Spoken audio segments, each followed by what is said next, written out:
It's really crazy to see that today people are still using float for layouts. Now, the thing you have to know is that float was the old way of actually placing our layouts in HTML and CSS. Today you have grid and you have flexbox, which are much more easier.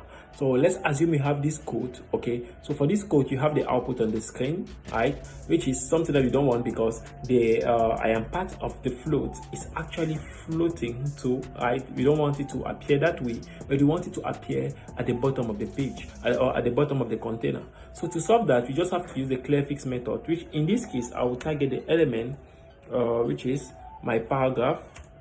So I'll select that paragraph, and then I'll have to say clear both, right.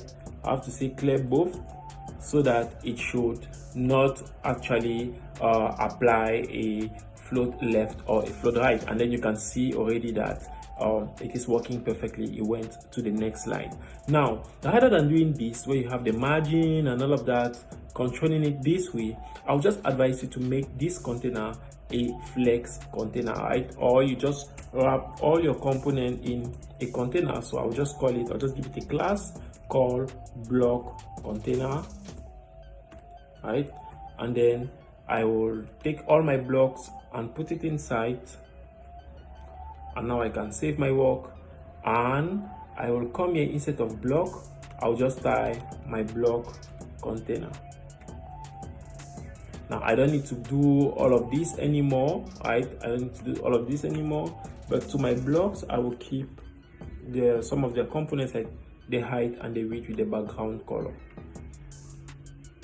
which is this one. But for the alignment I will use something different. I'll just say display flex, and then I'll just give it a gap of 2 pixels, right? Something like that. And then you have it, right?